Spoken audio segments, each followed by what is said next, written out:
ازيكم حبايبي؟ عاملين ايه؟ جاي اعمل لكم النهارده سلطه البابا غنوج. سهله جدا، يعني مفيهاش اي حاجه. هي مش هتاخد دقيقتين او بالكتير 5 دقايق. دي بتنجانيه، دي كانت عندي والله مش عارفه كنت اعمل بيها ايه، قلت لا هعملها سلطه لاني عندي ولادي بيحبوها قوي. انا غسلتها كويس ومسحاها من الميه كويس قوي، وهنوديها على النار.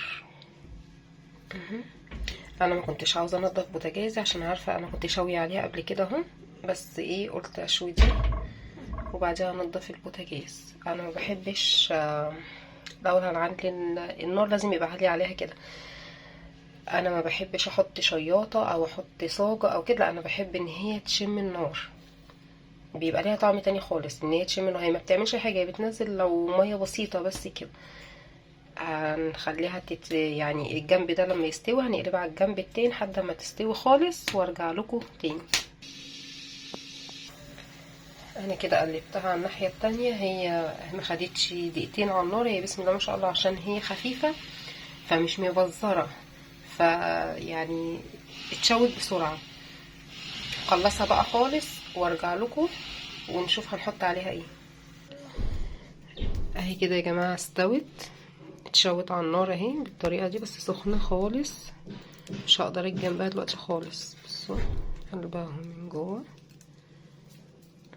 مفيهاش اي حاجه يعني، بس انا بحب اشويها منها للنار عشان تدينا الطعم زي بتاعه الشرا واحلى كمان مليون مره. بس مش هقدر ان انا اشيل القشره دلوقتي خالص غير لما تبرد خالص، تبرد وارجع لكم تاني. ورجعت لكم تاني كده بردت خالص اهي. نبتدي بقى نشيل القشره من عليها، تعرفي تتحكمي فيها. هي دي كانت واحده عندي، دي هتعمل كميه قليله جدا يعني بتاع طبق صغنطوط كده. انا دي كانت عندي في التلاجة فقلت اعملها. انتوا بقى يعني 2 3، لانها هي لما بتتشوي بتكش بالطريقه دي، فالكميه بتبقى صغيره. انتوا كبروا بقى الكميه، والتوابل اللي انا هحطها هتحطوا الضعف حسب ما بتعملوا بالكميه.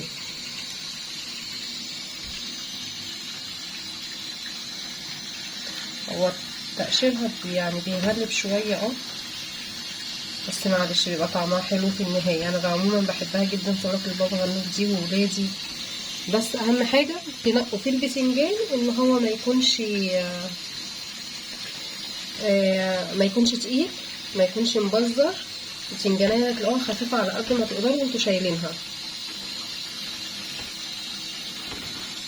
هخلص بقى تقشير عشان الفيديو ما يطولش عليكم لانها فعلا ما فيهاش اي حاجه، وارجع لكم تاني. ادي كده بعد ما قشرتها، دي الكميه اللي طلعت منها كميه صغيره جدا لان انا متعوده اعمل 2 و3، بس دي كانت عندي. ده كده اهو بعد ما قشرتها. وبايد الهون اول حاجه هتهرسي فيها بايد الهون، والحاجه التانية الشوكه. ما تعملوهاش في الكبه، ما بتديش الطعم بتاع زمان بتاع اجدادنا وكده، او الطعم البابا غنوج الاصلي. ايد الهون والشوكه، كبه بتغير طعمها.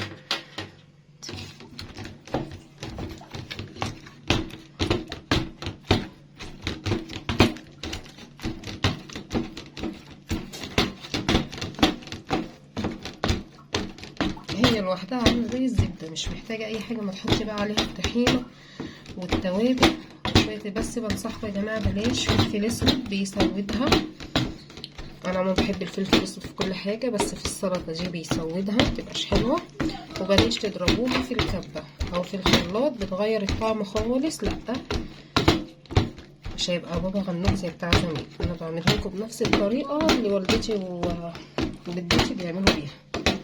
هي كده يعتبر مش محتاجه اصلا شوكه.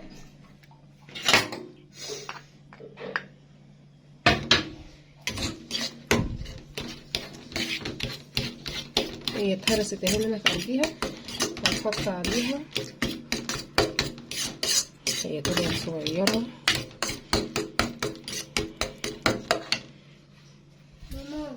نعم. هنحط عليها معلقه الكمون، ومن فصيل 3 توم. وانا هحط نص كميه الملح، هي معلقه ملح بس عشان ما تتحرقش معايا. نشوف الاول طعمها.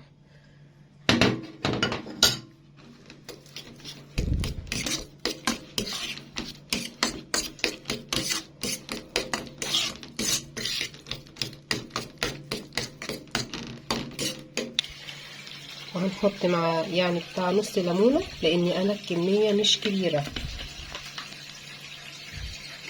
وبتاع معلقه خل. أنا لما بعمل بقى مثلا بجيب كيلو بتنجان وبعمله، لا الكميه بتبقى بحط ضعف التوابل دي.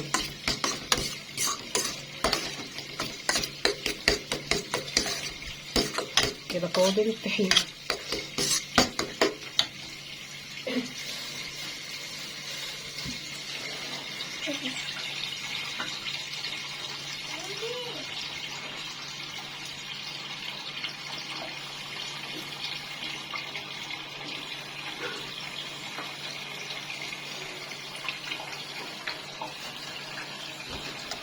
لو عايزه الطحينه تاني حسب بقى ما انتي شغاله تستطعمي وتشوفي هي محتاجه ايه.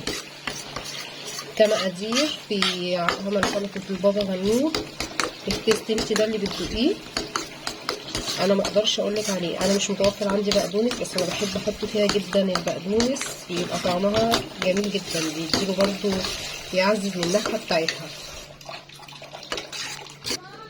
وهنحط معلقه زيت. لا يا ريت بقى لو عودين بقدونس في قلبيها بتبقى تحفه. بس ودي سلطه البابا غنوج ولا اي حاجه، اياكوا تضربوها في الكبه، والله انا جربتها ندمت. مش عشان حاجه ماشي. التوميه زي الطحينه، السلطات المعروفه زي كان سلطه البابا غنوج ليها طريقه خاصه، بس اللي مش متوفر عندي البقدونس. انا بحط بقى في قلبها البقدونس بتبقى تحفه. هشوف كده المقادير مظبوطه بالظبط. حتى الملح اللي اتبقى دوت فعلا كان زياده. يبقى هي ديت البتنجانيه الواحده واخده بتاع نص. وده الشكل النهائي بتاعها. نحط على الوش معلقه زيت. بس هي اللي ناقصها بقى ديت عودين بقدونس.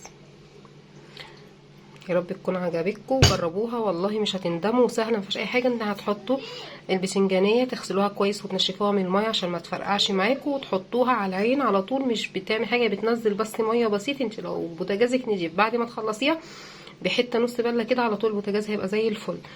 وهتهرسيها، تسيبيها تبرد وهتقشريها، وبعد ما تقشريها هتهرسيها اللي تتعمل بايد الهون، وبعدين بالشوكه هتبقى بالطريقه دي. اوعوا تضربوها في كبه او تحطوا فلفل اسود عليها، وثوم وكمون وخل وليمون ومعلقه زيت.